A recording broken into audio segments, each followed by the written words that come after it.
YouTube, Facebook, and Twitter. And it says we're live. So I Let's suppose go. we're live now. Congratulations. Welcome everybody.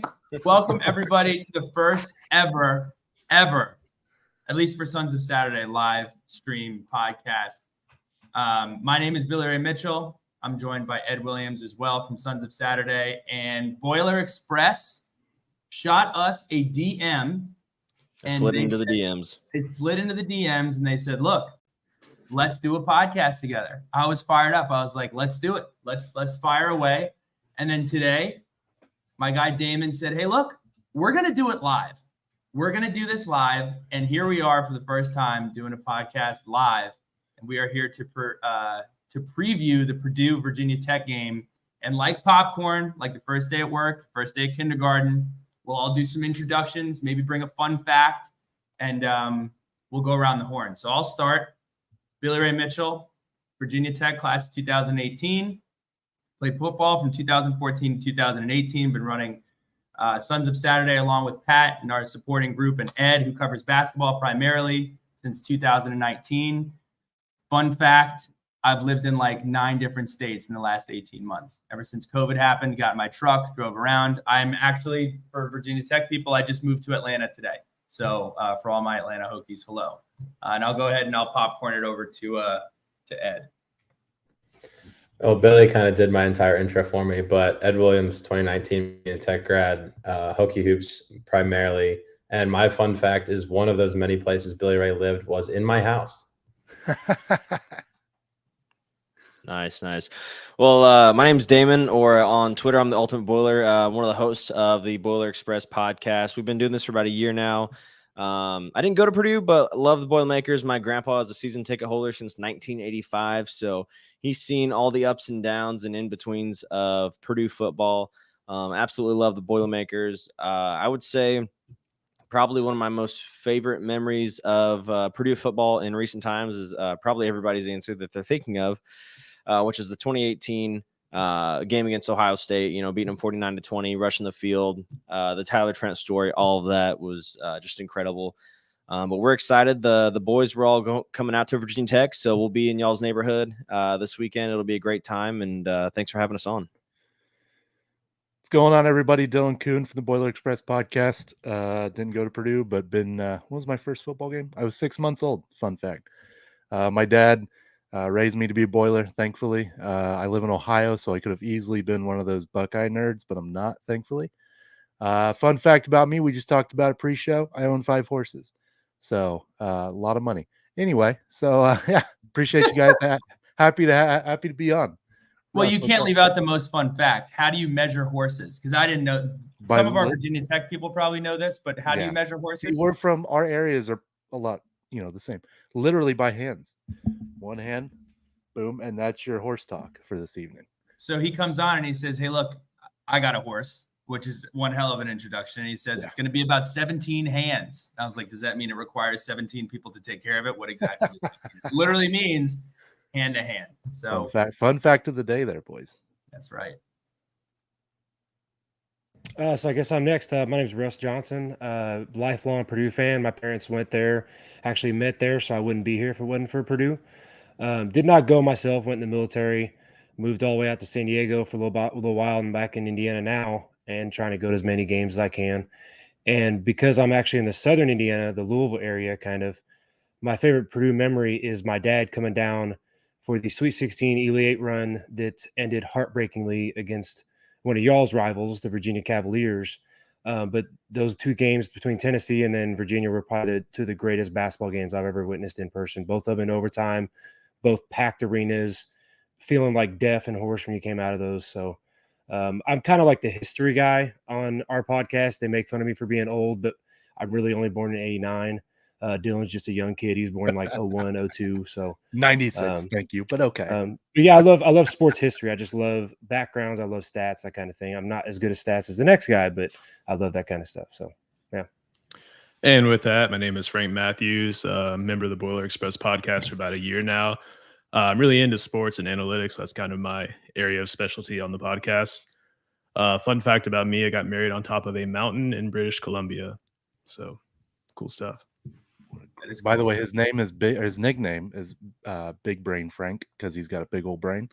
So whenever you see him out in Virginia Tech, just yell Big Brain and he'll know who you're talking about. What a crew that we have today. So we're going to go down, starting off. It's not necessarily Hokie history.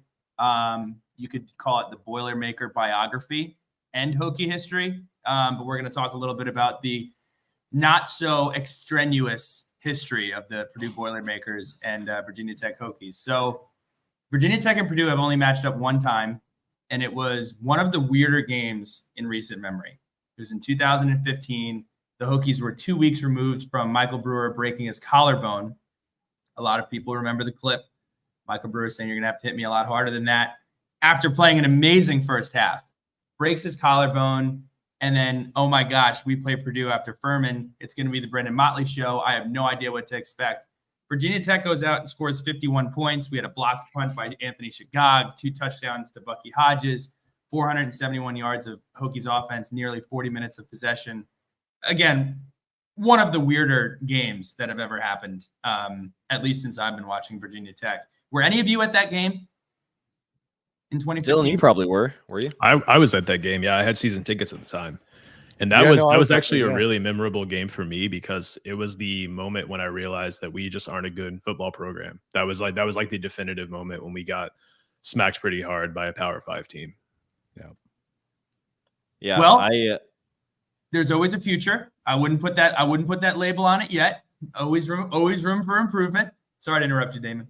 Oh no, I was just saying, yeah, I remember those were the dark times, man. The Darrell Hazel era at Purdue, era at Purdue, and just a time where, gosh, it's funny too looking back because like you see your Facebook memories, you see whatever popping up, and some of those are from like when Darrell Hazel first started. And it's like, oh, it's his first year, guys, give him a break. He's got to build his team, he's got to build the program, and we held on to that for like probably 2 more years longer than we should have. And at that third year, we were like, yeah, okay. All right. Everybody was right. Whoever said Get that him at the out of beginning, here. you were right.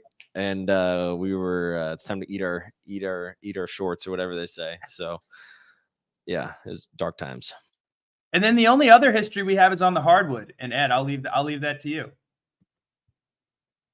You are on mute.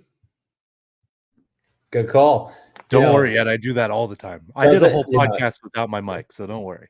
I mean, the history between Virginia Tech and Purdue, you can't not talk about one of the biggest basketball games, the Charleston Classic Final in 2018. Virginia Tech was poised to be a really good team that year and the year after, and Tech won that game against Carson Edwards, who was a stud at Purdue. Later to go on to play for Billy Ray's Boston Celtics, but Tech won that game 89-83.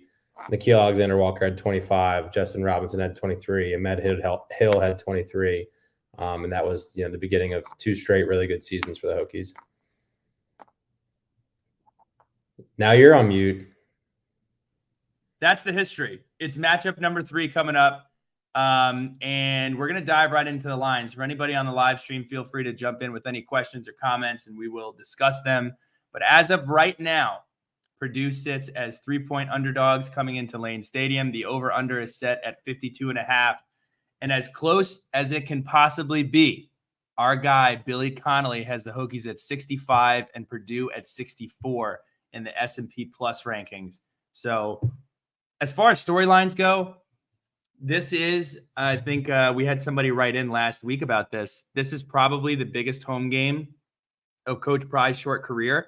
The Hokies are coming off a 36-17 win over Old Dominion. Virginia Tech is looking to find out exactly what their offensive identity is. Last week did a great job throwing the football, had a slow start in the first and second quarter, opened up the season with scoring with a safety. The center for Old Dominion snapped the ball over the punter's head.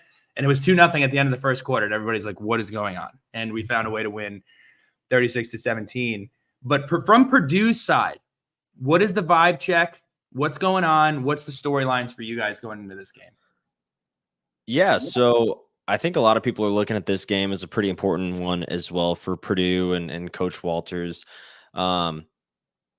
the first game, I think a lot of people are putting a lot of eggs in the basket of who we played in the first game by name and conference, and not necessarily by actually how good they are. I think Fresno State is a lot better than what people are giving them credit for. I think people aren't realizing that, there was the tweet that came out about how Purdue paid $1.35 million to get beat by Fresno State. And it's like, yeah, that happened, but we also probably scheduled that game in like 2016 or 17 when they were winning like 1 to 2 games a year. And didn't see that as you didn't think that they would turn into the team that they are this year with Coach Walters implementing his new system, his new scheme, and everything. I think it's going to be a dogfight. I'm really excited to see how these guys handle the pressure of playing in such an intense away environment. Virginia Tech is very well known for just the incredible atmosphere, so I'm excited to see how these guys play. And, I think a common thing that we all talked about in our group chats over the week is, yeah, it was disappointing to lose, but I don't think we took a step back because none of us were really mad that we lost. We were disappointed, but none of us were like, man, we suck. There's, this, that, or whatever. It was just like, oh man, we just couldn't pull it out. It felt like we didn't necessarily move up from like last year. But I don't feel like we've taken a step back from the Coach Brom time either, but that's just my kind of thoughts on there. What do you guys think? I mean, yeah, basically everything you said. I'm one that normally takes Purdue losses to heart, and I really wasn't upset. I mean, I didn't feel great. Don't get me wrong, but I felt okay after the game. I just felt like it's a first head coach, kind of exercising those muscles. First time OC or a brand new OC, kind of figuring things out. And Walter said he expects there to be a huge leap from week 1 to week 2. And I really hope he's right. That being said, I'm really nervous about this upcoming game, and I'm super excited to go down to Blacksburg and see, as you said, Damon, a dogfight. So all of you are coming to Blacksburg, right? First time? Everybody's coming to Blacksburg? First time. Yep. Super pumped. Know that Airbnb search was not a ton of fun, but I'm glad you guys are all going to make it out. Do you know where you're sitting? Man, the guy that booked the Airbnb and bought the tickets is not here tonight. So I know our event planner isn't here. Yeah, they're pretty good. I remember being pretty happy with the picture of like view from my seat or whatever. I think it's like pretty close to somewhere in the midfield. I don't know what side, but yeah, it's like 40-yard line. Okay. Yeah. I don't know. I'm excited. Yeah, I'm not exactly sure where we're sitting, but yeah, I think it'll be a great time.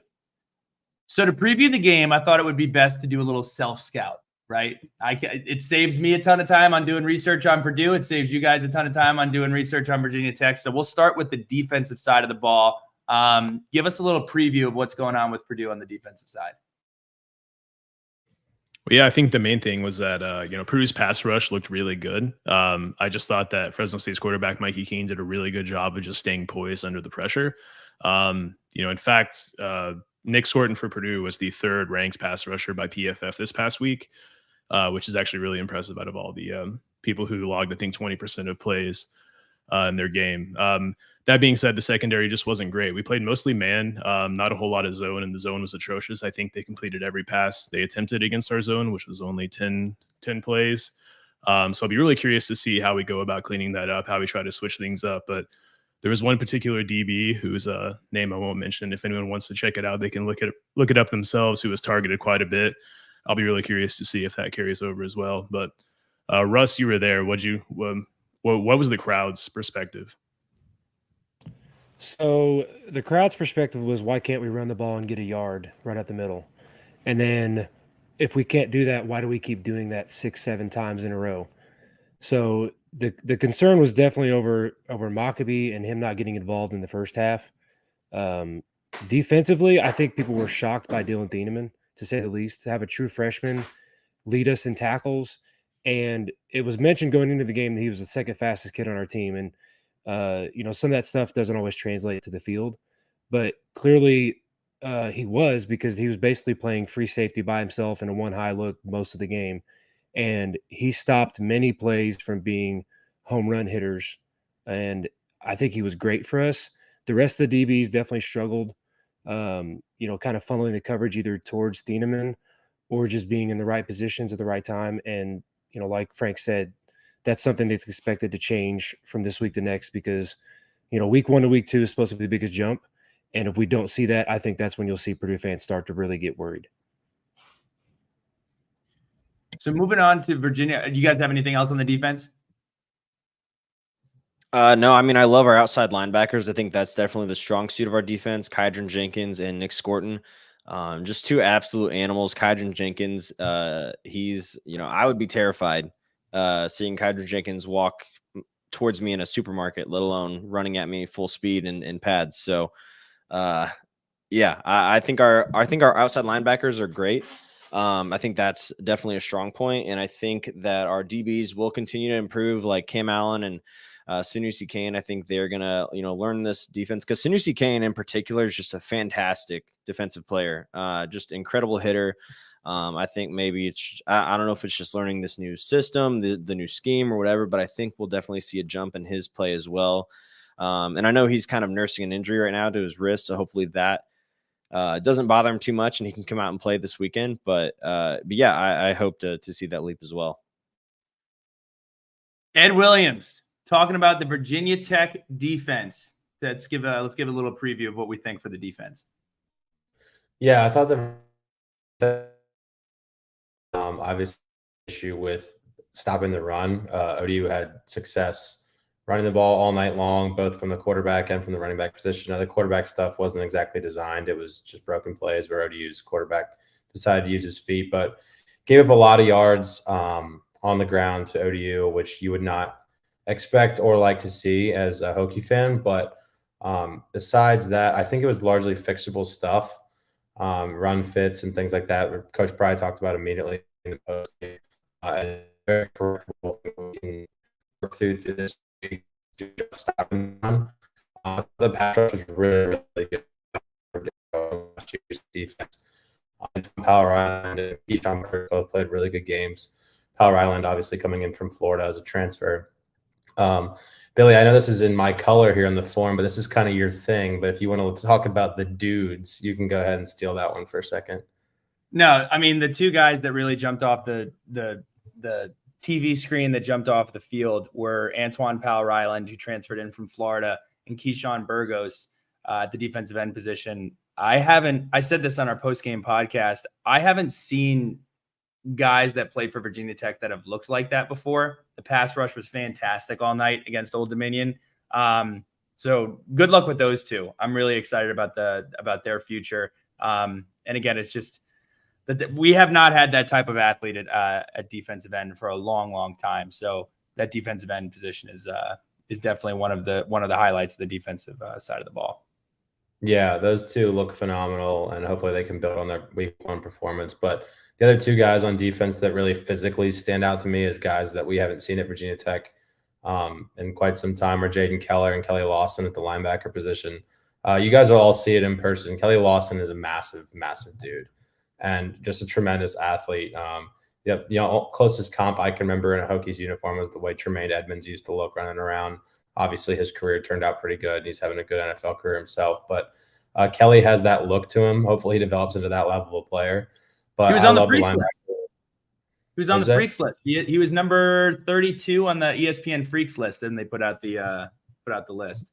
Yeah, he's a really good looking athlete. And first Keller, off the bus. Yeah, looks great off the bus. Jaden Keller and Lawson at linebacker, I think, are two guys who I'm excited to watch progress throughout the year. A little bit of a surprise addition in the linebacker room in week one was Will Johnson. Played a bunch. He finished the game with 4 tackles. And then Alan Tisdale's a guy who's played a lot of football for Virginia Tech, and he had a couple tackles as well. The linebacker room is one that I think will continue to grow under Coach Marv and Coach Pry's leadership. But then probably the highlight of the defense in terms of upper echelon college football talent is the defensive backs. Mansour Delane and Dorian Strong on the outside at corner are probably as good as it gets in terms of the ACC. And maybe, we'll see where they stack up across the country as the year goes on. But in terms of a cornerback duo,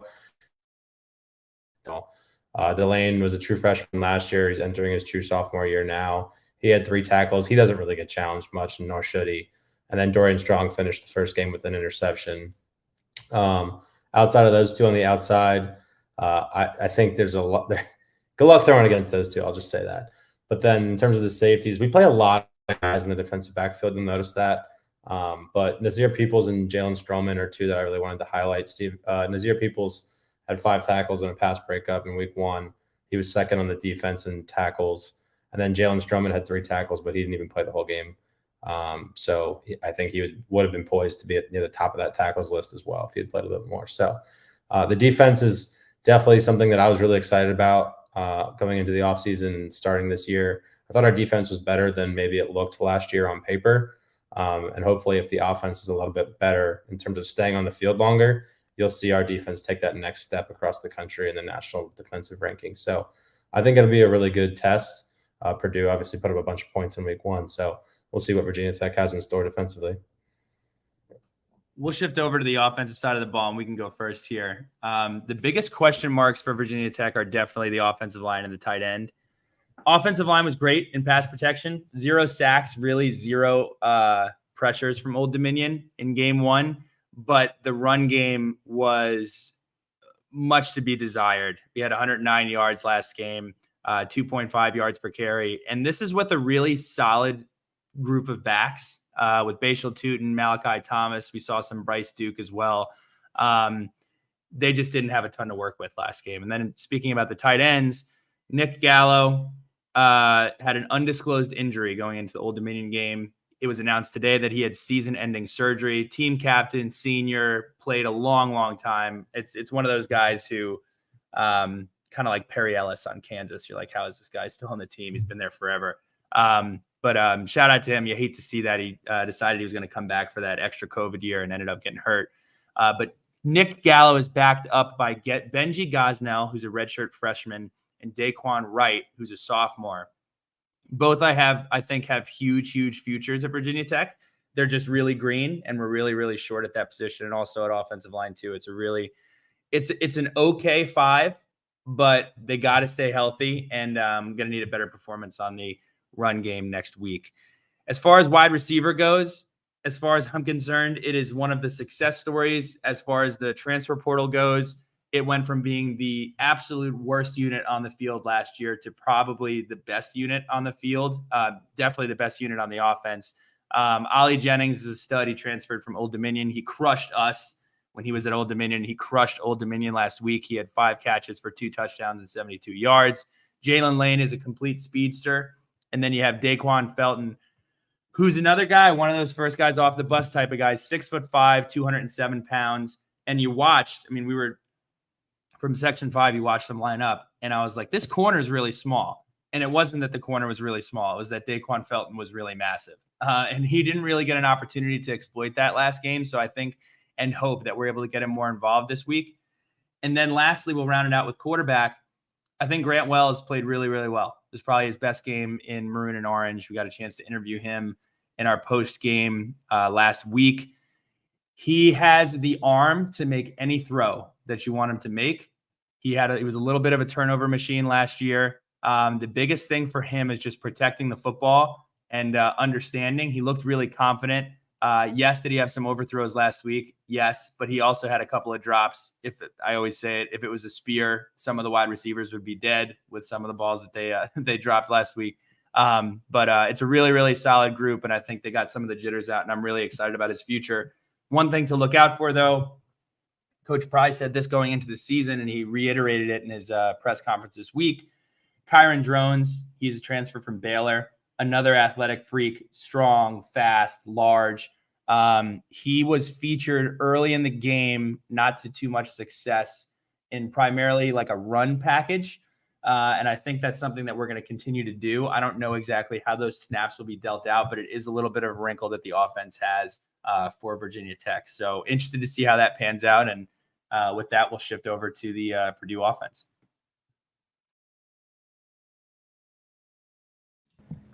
So go right ahead, Russ. Sorry. No, I was just gonna say, obviously the big shock was that first play or the first drive by us when Deion Burks, took that ball to the house, and we were like, okay, so Deion Burks is just as fast as everybody talked about in practice. And it was obviously kind of a track meet between Burks and Brooks from Fresno State, because they both went for 150 plus and 2 touchdowns. But again, the disappointing thing was Mockabee. pretty high on him. We actually had his dad on the pod last year, and he set the freshman rushing record for Purdue last season. And so we had very high hopes for him. And his nickname's Crazy Legs, and that kind of implies that you aren't going to run him just straight up the middle. And that's kind of what they were doing in the first half. And they finally started to try to run some more schemes to get him bouncing outside, or at least some outside gaps. And that got him, some more traction, and obviously got him what we thought was the go-ahead TD at the time late in the second half. So that's the biggest thing I think we'll be looking for is what our run game will be able to do this week. And I was kind of encouraged by that, by seeing what ODU did. I was like, well, maybe that's kind of what the doctor ordered. Then we can try to get the run game going. But I was also on another podcast Monday night or Sunday night, and I discussed that Hudson Card is probably the best quarterback in the Big Ten West. We've got 2 or 3 good guys in the conference between Tagovailoa and Jurell and JJ McCarthy, but those guys are luckily all in the eastern half of the conference. But Hudson Card was solid. He didn't turn the ball over. The only negative I would say is that he needs to run the ball a little bit more. He was a little bit timid at that, and I think that he might get more unleashed against you all this week. And so I look forward to that, and I look forward to getting our second string center back to hopefully improve some of that running up the middle. So, who would you guys say the speedster is probably the biggest key player for you guys on offense? Deion Burks, no question. Yeah, absolutely. I mean, and it's like, and Russ talked about that first touchdown of the game. It's not like he had a clear path to the end zone either. Like, he caught it and then bumped into like 3 or 4 defenders from Fresno State and somehow just wiggled out of there. It was like they just couldn't grab a hold of him. And then he was off to the races. So yeah, absolutely. Deion Burks is insane. And something that it was funny, I kind of went back on it. I talked about, I had some concerns during the game because prior to the game, Coach Walters had talked about, in previous years, Purdue kind of centered their offense around 1 or 2 guys. It was most like last year was pretty much the Charlie Jones show on offense. And Coach Walters kind of said, our goal is to really spread the ball around. And I was kind of worried during the game that it was going to be the Deion Burks show and we were just going to move towards that and then kind of struggle to get the ball anywhere else. But looking at the stat sheet, I think it was him and maybe Sheffield had 4 catches as well. Like everybody, it was pretty spread out as far as like throwing the ball was concerned, which I was really excited to see. So I'm glad to see that there's weapons all over the field for Hudson as well. And yeah, Hudson, it's funny, I was sitting at the game this past Saturday, and I think we're all so used to Aiden O'Connell, who had to literally throw the ball as soon as he hiked it 90% of the time, because if Hudson Card dropped back and took more than one step, everyone's like, throw it. It's like the house was going to burn down or something if he didn't get rid of it right away. But I love how poised he is in the pocket as well. So I think, that's the thing that's such a bummer is like we lost last week, but there's so many good highlights. There's so many fun moments from last week too. So if they can keep building on that and continue that as the season goes on and do what they say they're going to do and go to the drawing board and tweak some stuff, I mean, how can you not be excited? So as far as special teams are concerned, I think the one thing that everybody Virginia Tech is looking for this week is who comes out for the Hokies on punt return and kick return.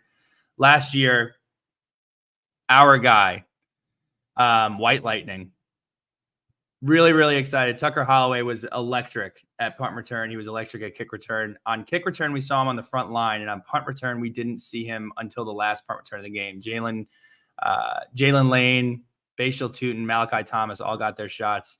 And then Tucker Holloway goes in and he takes it 66 yards, almost scores on the last punt of the game. So I'm interested to see if he's back there returning kicks or returning punts. As far as punting goes, Peter Moore, he's a stud, was a freshman All-American. And then he's going into his 3rd year now. And then John Love, he was 2 for 2 last game. I have no idea what his range is. We had a couple of opportunities to test it against Old Dominion and we didn't. So that's kind of the lowdown on our special teams. You can say that we did have a blocked partially field goal. It ended up going in. And then we had the safety, which was not at all of our doing. It was a horrible snap by the long snapper at Old Dominion. But he was a freshman, so we'll cut him some slack. But that's as far as it goes with Virginia Tech special teams. Anything of note for Purdue special teams unit? Tyrone Tracy. So he literally, if you were at the Purdue game and you got stuck at the concession line too long, you missed the second half opening kickoff return for a touchdown. And I was kind of questioning at the beginning of the game. Fresno State was already kind of squib kicking the kickoffs. And I'm kind of like, what do they know that we don't know? I don't understand. Usually teams do that when there's like a well-known returner. And Tracy kind of showed why in the second half there. And he also had a touchdown rushing the ball. So, as much as Deion Burks is the speedster, Tyrone Tracy's going to be kind of I think, do-it-all guy for this team, not just the offense, but obviously special teams. So, yeah, I would look for you all to maybe scheme either some sky kickoffs or, some kind of way to kick it away from Tracy and any opportunity they have. I think you got to give a huge shout out to our friend of the podcast, Jack Ansel. We love you, Jack. He's the Aussie punter. The Aussie punter.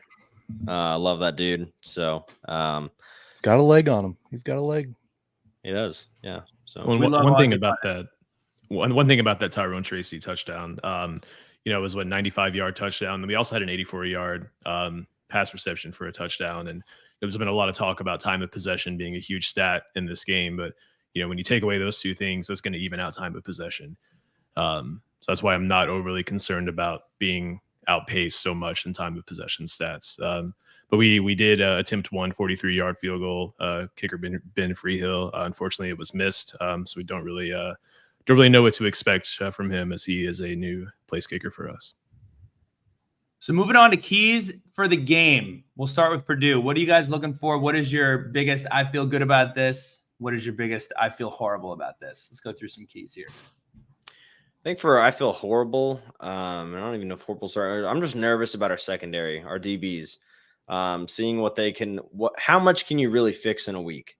What can this coaching staff really instill in these guys in a week to kind of curb some of the issues that we were seeing last week? I would say is my biggest fear of the game, but I'll turn it over to somebody else for talking about what they're most excited about or looking forward to. I'm really excited to see if we can stop the run 2 weeks in a row, which I know is kind of one of Virginia Tech's things they want to try to do, is actually try to run the ball better. But I know Walters has made it clear that he wants to stop the run. He wants to get the pass rushers going, which I feel like we did a good job of again last week. Just the secondary didn't show up. So again, kind of looping back into that secondary, I think if we can stop the run, get off the field on third down, that's probably going to be the key. Offensively, I'm not worried about a whole lot. I think we're going to see a little bit more creativity in the run game as well. As far as Virginia Tech is concerned, I think the biggest thing is just continue to protect the football. Hokies had no turnovers in the last game. We forced 3 turnovers as well. We had 9 turnovers forced all year last year. That is correct. Virginia Tech only forced 9 turnovers the entire year last year, which was just not a good stat. But we were able to force 3 in the opener last week. So continue to protect the football, take the football away. And then my biggest thing, it's my tagline. It's going to be my tagline as long as it is working out, is to let my guy Grant Wells cook. He's coming off his best game as a Hokie. He has the second best QBR in the ACC. Don't like it. That's the stat. You can look it up. He's got the second best QBR in the ACC. And again, last week, Purdue gave up 371 yards in the air. So I think it's, like you said, the defensive backfield's your biggest question mark. Find a way to exploit that. And we shall see how it goes. But I know Ed has some points basically about our identity and what we want to do here. Yeah, I mean, I know the staff really wants to establish the run and that be the identity of this offense and kind of the identity of the team as a whole. But use the pass to soften up the middle and allow the running back some space. But if Purdue is going to do what ODU did, they're just going to stack the box. And ODU did that all night long. And Pry talked about it in his post-game presser. Like, ODU had a lot of guys up by the line of scrimmage, and we need to do a better job of using the wide receivers and their ability to soften up that middle there and be able to run the ball. So I'm hoping we can find ways to get the ball in the hands of Jalen Lane and Daquan Felton and Ali Jennings early and often to create the space necessary for Bayshal Tootin and Malachi Thomas to get going. So you don't always have to use the run to set up the pass. It can be in the inverse.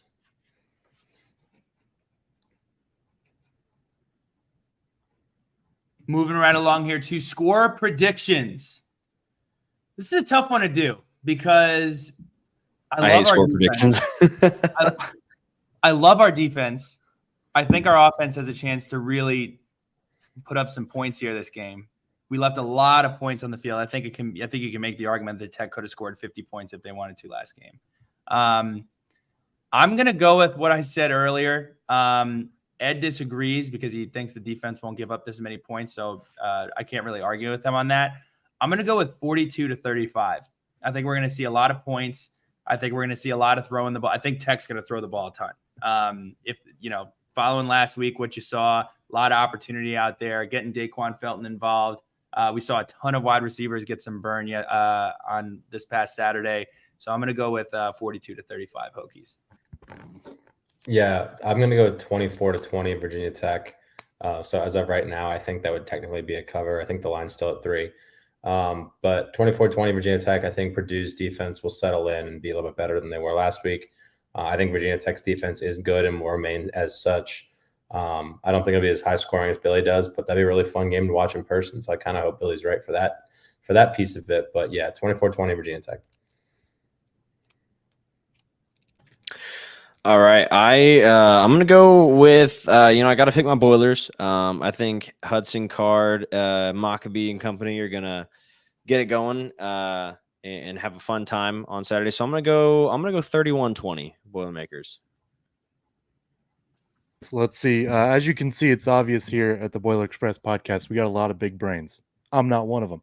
So like my tagline is Boilers by a billion every time. Every time I score or every time I guess a score, I get it wrong. Not even close. So my go-to is always Boilers by a billion. Russ, what you got, pal? So wait, you think you're going to win by 1 billion points? Yeah. I'm going to hold you to a score prediction. You got to give me a number here. Let's do 31-21 Purdue.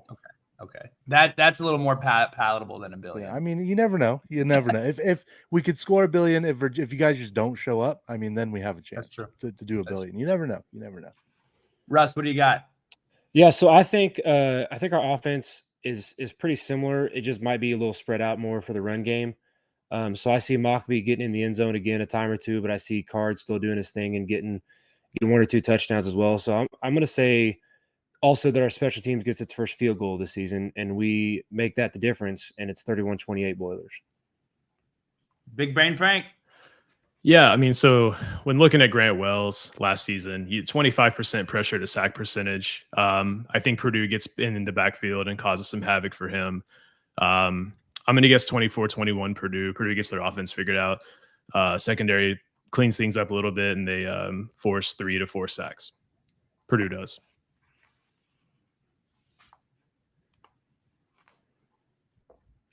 Did you give a score?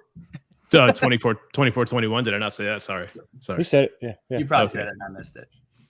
That's it for the game. I'm excited to talk about you guys getting to Blacksburg. As far as I'm just going to give you guys a couple of, for any Purdue people listening, anybody making the trip, number one, first and foremost, is a great place to watch a game. I like to think that we're a loving and accepting fan base. Not a lot of jerks in the Virginia Tech space. So excited for you guys to check it out. Ed, let's just run down the list here. We'll start with eating. Look, after the game, it's going to be like 4:30. Okay.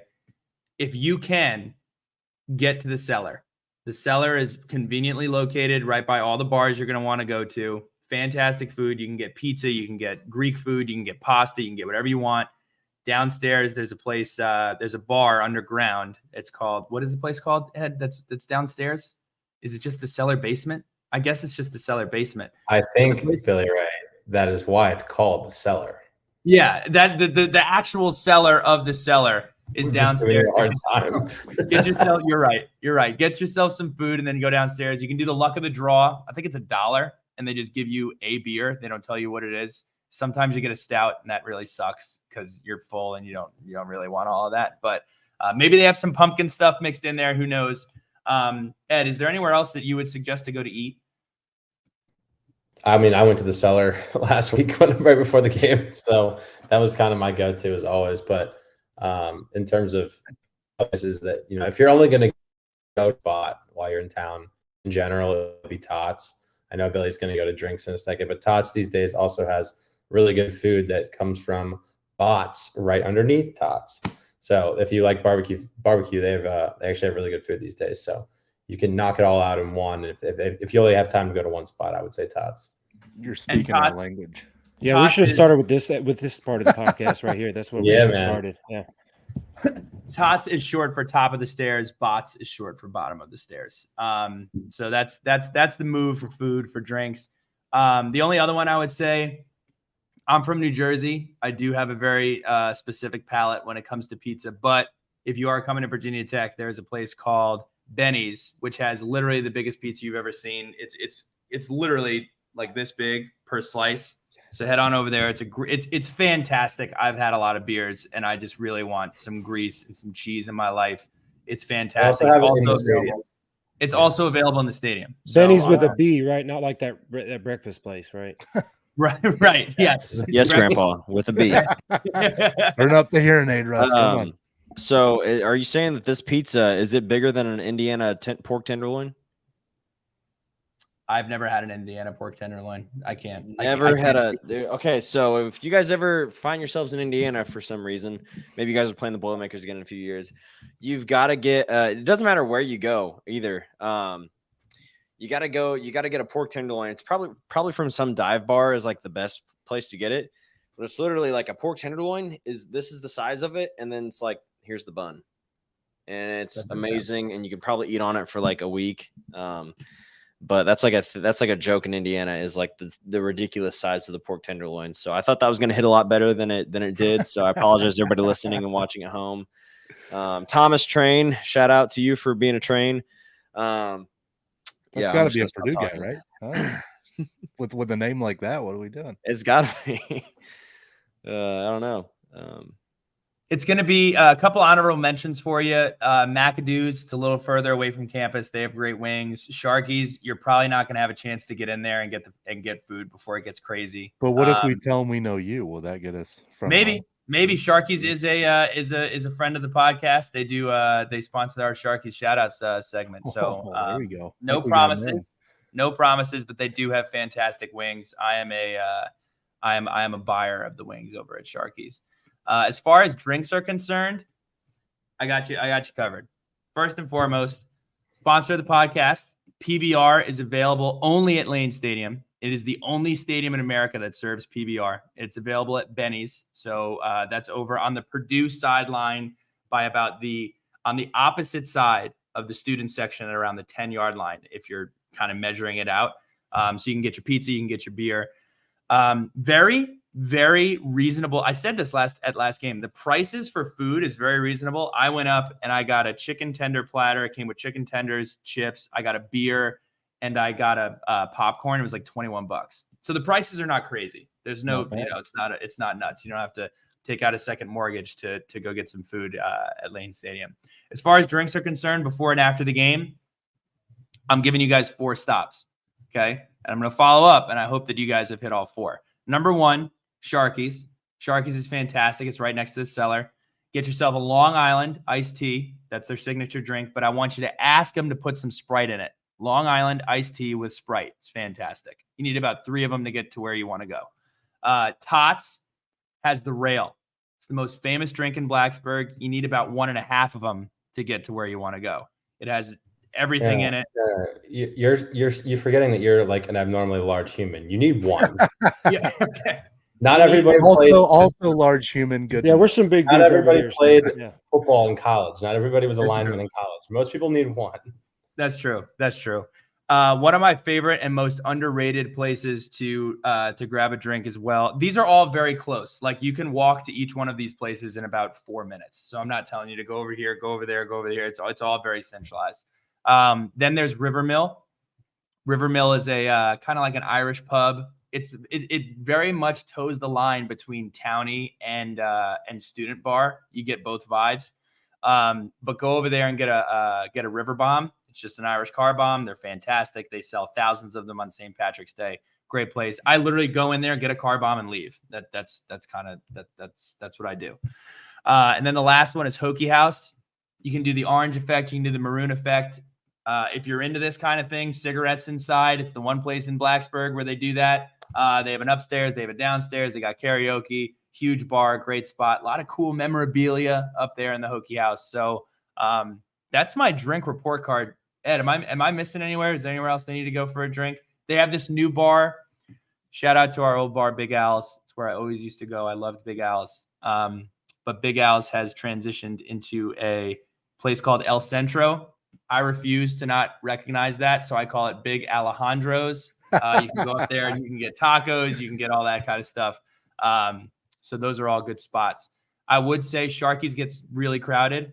Tots has an extremely long line. So if you're looking to get in somewhere and post up, get to Tots or go to Sharky's first, then I go to Tots after that. You shouldn't have a problem at Rivermill and Hokie House. You probably shouldn't have a problem there either. But the Tots line will literally be, if you don't time it right, it'll be a 15 or 20-minute wait in line. And there's going to be Tots. I think if they go to Tots before the game, they'll have a shot. We went before the game the other day, and it was fine.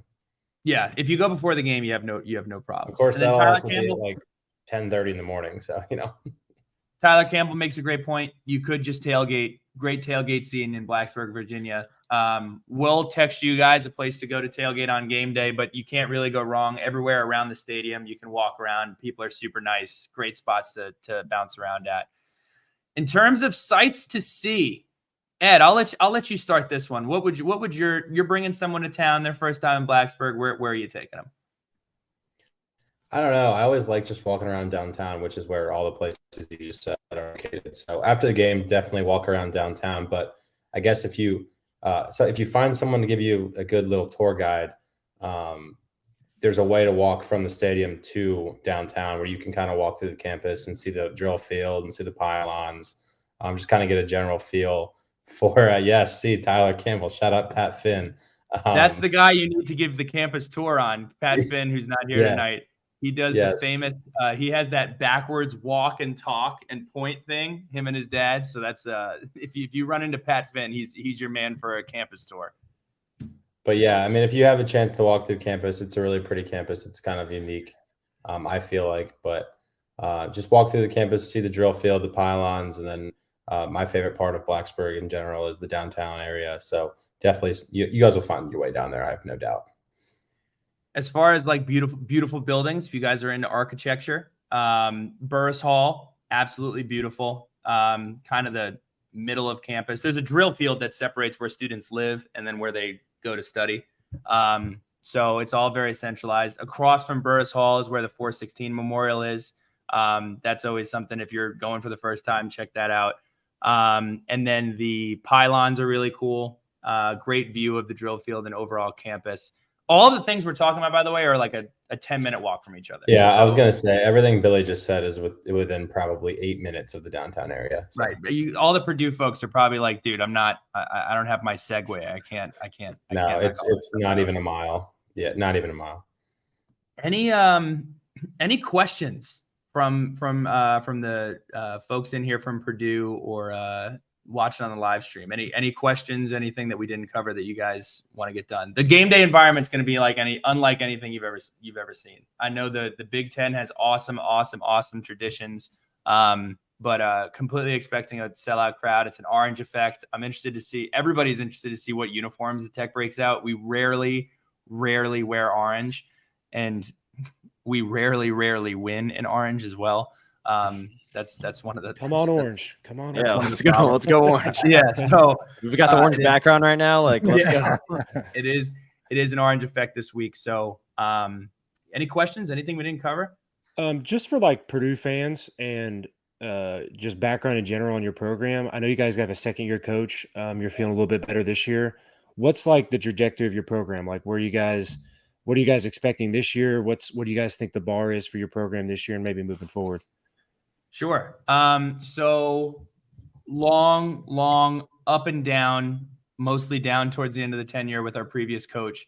And we brought in Coach Brent Pry from Penn State. He was a defensive coordinator there. Really rough year last year. I don't think that you can really draw any conclusions to his ability to coach or whether he's a good fit or not. He is a fantastic culture fit for Virginia Tech. He was in a GA back when Virginia Tech went to the national championship in 1999.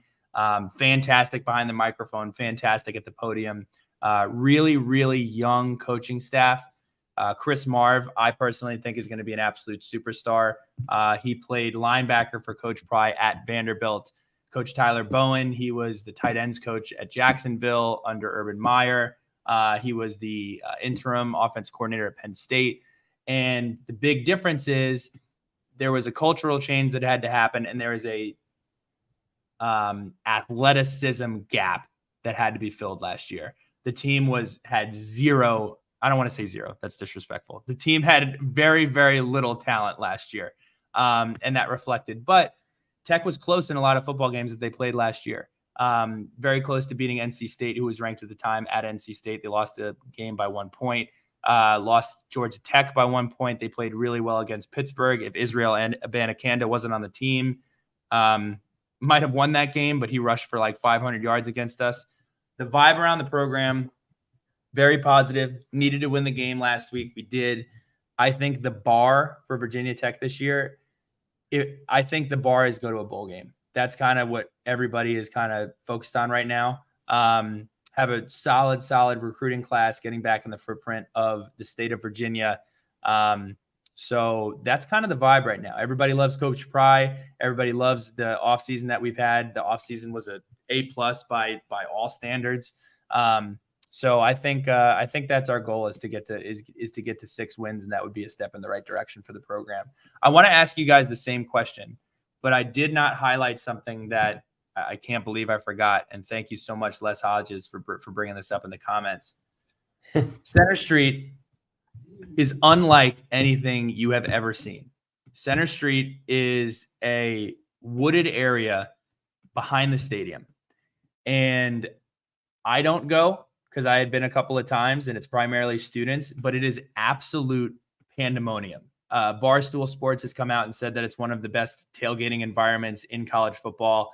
Every single student is back there and drinking from 9 o'clock in the morning until it's time to go to the game. And then they walk through the woods to where the students go in. So if you guys get a chance, head on over to Center Street. It's unbelievable. I mean, there's DJs there. There are these bamboo trees that kids will snap off and they'll wave them in the air. I mean, I'll send you guys some videos of it. It's definitely venture over there and see it. I don't know if they do this at Purdue, but Virginia Tech students, hopefully over the age of 21, are doing this new thing.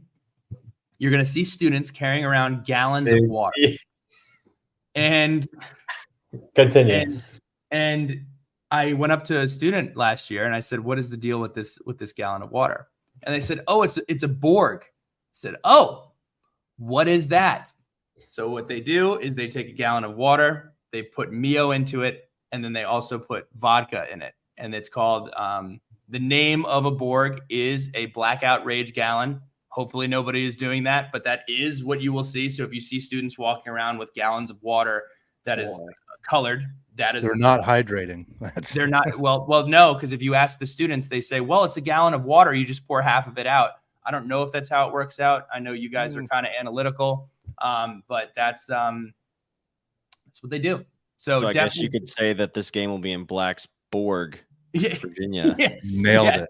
Nailed it, Damon. The game will be in Blacksburg. Thank you so much, Les, for myself bringing that up. That was a huge miss on my part. Ed, am I missing anything from tailgate? I can't believe you forgot Center Street. I was just going to say, you sounded so old when you pulled that student aside this weekend before the game and said, "Excuse me, young man, what are you drinking?" Hello, fellow kids. That's what. Yeah. So definitely talking to you like you're 90 years old. It was hysterical. Well, they're all walking around with their gallons of water. I mean, I was like, what are these? And they all name them. They all have a name on. They Yes. write it on there, like what their name of their drink is. It's out of control. No, Center Street's one of a kind, and it's kind of out of the way of everything else we told you to go to. But if you do find yourself over there and you hear a lot of loud music, just peek over and see what's going on. When I was a student there, I think it was 2018. I think it was Notre Dame was coming to town, and our fraternity. Every fraternity has a house there, basically, that just gets passed down year after year after year. So everybody has kind of their spot. And our spot that one game, halfway taken up by Dave Portnoy, and I think Big Cat was there, and Pat McAfee at the time was still at Barstool, and they did their their pregame show right in front of our fraternity on Center Street. It was out of control. Portnoy shotgunning beers with kids. It was hysterical.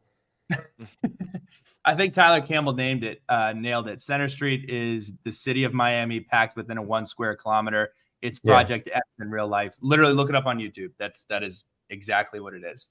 I'll ask you all the same question. What is the vibe check on Purdue? What are y'all's expectations? What are you hoping for out of this season and into the future? Coach Walters is the coolest dude to ever live, to ever at least come to Purdue. The guy's just he's made Purdue cool. He's just such a cool guy. He's a level of cool I'll never reach. But he's brought such a great vibe to the program, and I think he's doing a great job. You know, first game you lose, whatever, it happens. But yeah, I think we're all big. We're a big Coach Walters podcast for sure. You guys are very well. Sometimes I wish our fan base was like this. I have never. I don't think in my entirety of. I think we're a pretty well-mannered fan base, but y'all must really love this dude because your vibe on the San Jose State thing is just like, hey, look, lost the game. Well, this is the right approach. Well, I wish we've seen a lot of disappointment. We've had a lot of bad times. And that's actually, that you bring up, that's kind of what brought this podcast together is we were kind of tired of the negativity within the Purdue fan base because it can drag you and just suck you in and just make life miserable. I mean, it obviously got really bad between 2012 and 2015. But that was one of the main things that we did. And it's definitely not like, that's not the, I would say, consensus amongst Purdue fans. I'd say it's pretty 50-50. So I actually was supposed to go to the game with Dylan this past week and he wasn't able to go. So I went with my dad and the fans around us were like, well, selling my season tickets like after one bad play or just the old guys who've been sitting in the same spot for 20 years. And my seats are all around the old alums who, if one thing goes wrong, they're like, well, I'm spending my millions towards this, getting away the hell out of here. Yeah. So that's where dude was walking around after the game. He's like, well, does anybody want free season tickets? Free season tickets. So this guy's coaching like Daryl Hazel out there. And I was like, oh my gosh. So since we're not on our streaming platform, I'll bring it up here to hopefully not make anybody mad on the Purdue side. But we have at Purdue what's called the John Purdue Club, and they have this special section of seats at both Mackey and at Ross-Ade where we play football and basketball. And the stadium itself was like 90% full. But the little section that's like the John Purdue Club, that's like the old boosters and the people that like help fund the scholarships, whatever. The rich people. It was like only 10% full. Because they're just there. We got this young coach that only cares about TikTok, and we're going to lose to Fresno State. We're a trash program. I can't believe we've set ourselves back. This was Russ whenever he got hired. Actually, I'm just kidding. Russ, you're talking about your own people. So yeah, there's definitely like multiple sides of the Purdue fan base. It just kind of depends on what social media site you bring up and what group you get into. Yeah. I love that you brought that up. We're very much cut from the same cloth. And I'm actually, this reminded me to mention something. So we had David Wilson on our podcast. You may remember him. He was the back-flipping Virginia Tech running back.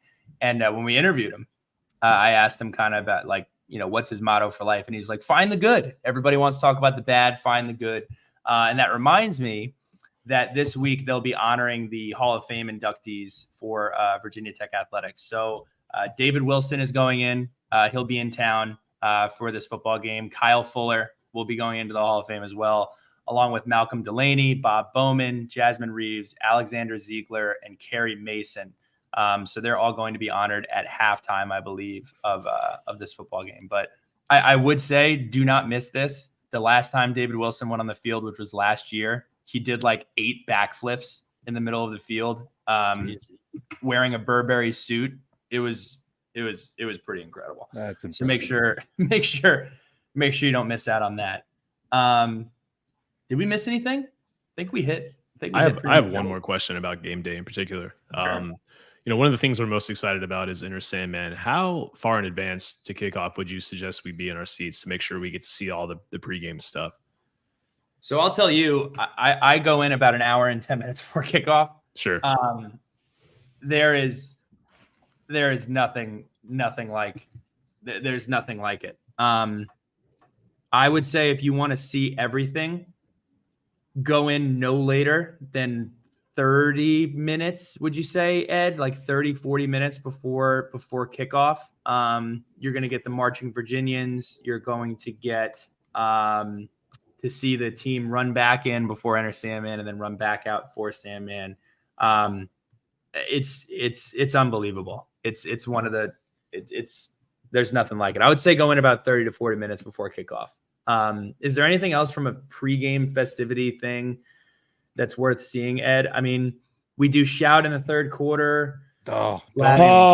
We do shout too, and we hate it. At least this podcast, because I can't speak. I haven't loved it recently because the volume to me is not nearly loud enough. Our fan base is very. I'm gonna brag on our fan base. Our fan base is very intelligent and very engaged. One thing that we do, some game day traditions that we haven't talked about. On third down, everybody takes their keys out and they shake their keys. So it's literally like you can hear it. The whole stadium does it. That's one tradition that they have. Whenever there's funny, I feel like Virginia Tech and Purdue are like just like mirror images because we do that on kickoffs. We get our keys out and shake them and everything, and tennis shoes and stuff like that. But do they yell Virginia sucks probably on don't. kickoff? Yeah, I was gonna say, do you guys yell Virginia sucks on kickoff? Because we do that every single kickoff. No, we do the prototypical whoa. We do that thing. We do that. What was that? What was whoa! They do that when the ball gets kicked. Sounds a little spooky. I'm not gonna lie. We do have this thing that you're gonna hear this whenever Tech gets the ball inside the 5-yard line. You're gonna hear very subtly. It's about 30% of the fan base because that's the only percent of the fan. Maybe it's a little more than that remembers when this was a thing. There used to be this drum riff that's epic, and it's called "Stick It In."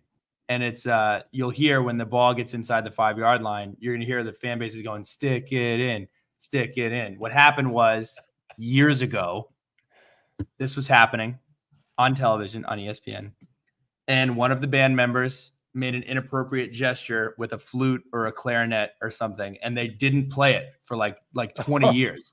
Like it's nothing like neck. It's not even close to as bad as neck is at LSU. And I think LSU should play neck. And the only time they brought it back was in 2019, the 6 overtime game versus North Carolina. They played Stick It In right in the third quarter before a touchdown, I believe. And then they played it right before we scored the walk-off game when he touchdown 6 overtimes. I almost floated out of my body. It was an unbelievable experience. Go look that up. Stick It In from Virginia Tech, which is really, really cool. I'm sure some more will come to me. I do want to highlight some of these others that have to come in. This was not covered, and it should have been. We have, I believe, 2 players that will be missing the first half of this game. Ed, is it Feldarius Payne and Jalen Stroman who both got penalties in the second half? We had 6 targeting reviews in week 1. 6. We had a lot of reviews. We didn't get targeting, but we had a ton of like, oh, we're gonna check what this flag was all about, and then they would go back and be like, oh, psych, no foul on the play. Do you remember, Ed? I think Jalen Stroman is definitely out for the second half, and Feldarius Payne might be as well. If not both of them, one of those 2 players are going to miss the first half. Pre-game as well, they go Outsiders by the Chief, and they play Johnny Cash, which is really good. It's an amazing production. Trying to think if there's anything else. Ed, any other traditions that we're missing? No, and to answer just the original question, I would say probably start making your way in an hour before, just so that you have time. Yeah, I was gonna say an hour, but I didn't want you guys to think I'm weird. I would suggest going in an hour before. I love pregame stuff. I like to get there. I like to watch warm ups, all that good stuff. So you guys are coming a long way. Yeah, you guys are coming a long way. Open at like 10:30 on at Purdue for like the general public, and I think I was the second person to walk into the stadium from like my gate. So I'm all about getting there early. Awesome. Well, guys, we will absolutely try to connect on game day. One of the last things that I would love to get the Purdue fan base involved in, Section 5 is on the Purdue side of the stadium. If this is up to you, maybe you don't want to participate in this. If Virginia Tech wins, our photographer comes over and takes a picture of everybody that is sitting in Section 5. Would love to have you guys in the picture. It would be with a Hokie win, but we try to pack out that group, and Would love to see you guys over there and definitely get you guys over for some tailgating. Will you come over to our section and take a picture with us if we win? I'll do that. Yeah. Okay, If you guys win, I'll come over and take a picture. We'll come over to you guys if you win. You guys come over to us if we win. Yes. That's One fair. more, two more things because the comments just keep coming in. We used to play the hokey pokey. I remember my dad and I visited when I was a recruit, and my dad looked at me and he was like, "Look, I love Virginia Tech. If you guys want to be a serious program, you need to stop doing this." And we stopped. I don't think I don't think we do the hokey pokey anymore. That's probably going to get me in trouble with Virginia Tech fans. I don't think you should do the hokey pokey at football games. That sounds much more like a badminton kind of thing to do. No offense to anybody that loves the hokey pokey. The cell phone service used to be absolutely horrible at Virginia Tech. It's much better. You can send texts, you can make calls. Tweeting is a little bit difficult. So, and King Leo, I am not a Purdue fan. Ed is not a Purdue fan, but our other 4 friends here are Purdue fans. I have no problems with Purdue. I really don't. How is Thomas Train not a Purdue fan? That's what. Yeah, I was gonna say. I feel like he's missing out here. If that is his real name, impressive. I guess we did do the hokey pokey last week. Damn. Yeah, we did. Did it twice? Whew. I don't think we did. I mean, didn't Georgia and Liz lead it once? The hokey pokey? No, they led the Let's Go Hokies. No. So I now think is they this did something both. that they do? Like, do they start it on like a big jumbotron and everybody gets into no, it? Or the is it just like entire somebody in band. the crowd is just like, No, the entire band is on the field, and you got the tuba guy who's going like, "Da-na, da-na, da-na, da-na, da-na, da-na." It's a fun, jovial thing. I just don't. Yeah. I don't think it's a football thing. It's not great. It's not grit. It's not grit. Thomas Train, I guess he's a Tech fan. He said he was in Section 5. So, Thomas, man, you can always be a Purdue fan. I mean, you've got the name for it. You've got the last name for it. We'll accept you with open arms. Tyler Campbell says he stopped doing the hokey pokey because my therapist said I needed to turn myself around. Michael Ryan says he will for sure go for the Section 5 for Pitt. These guys don't care about Pitt, but I'm looking forward to seeing you, Mike Ryan. Any basketball prognostications? I don't know what that means. That's a big word. What are y'all's opinions on Purdue basketball coming up? You guys have any thoughts? Any closing thoughts on Purdue basketball? Zach Death Edey's coming Jackson's on his back. revenge tour. That's He's what still that is. there? Yeah, he can come back to next year too if he wanted to, but if he wants to, but he comes Out of back this control. year. Reigning, defending National Player of the Year, Zach Played hockey. Edey. Yeah. I'm so over this look, and I'm glad that I'm glad that our student athletes are able to do it, but this whole 26-year-olds playing football and basketball thing is just driving me. This I saw COVID, Virginia's punter is like 35. Yeah. I saw that story today. Wait, Virginia Virginia? Tech punter? No, Oh, Virginia. No, he was. Yeah, but that's different. This isn't a COVID guy. This is a guy who went into the military and went back to college. Kind of like, I just saw the headline. very similar Why? to like Brandon Whedon at Oklahoma State. I got Purdue you. had a guy that played baseball professionally, and then came. It was during the Hazel era. He like played baseball at Seattle, and then he was like, "Hey, I'm going to play football now." Yeah, he was a receiver. like I forget 26. his name, but he didn't really play much, but he was on the team. yeah. Yeah. It's pretty gritty. Fellas, this has been a pleasure. I've really enjoyed this. I will hit you guys up for tailgate stuff. If you guys think of any other questions or you guys get any question submissions from your fan base, feel free to shoot them over, and we're happy. I hope you guys have an awesome time. It's a great place to watch football. It's a huge game for both programs, and looking forward. I think it's going to be high scoring. I think it's going to be a fun game. Yeah, absolutely. Thank you for having us on. It was a blast. No Yes, sir. doubt. Thank you. Make sure y'all check out the Boiler Express podcast, Sons of Saturday, on the Virginia Tech side of things, and we will see you guys on Saturday. Boiler up. That's right. Boiler up.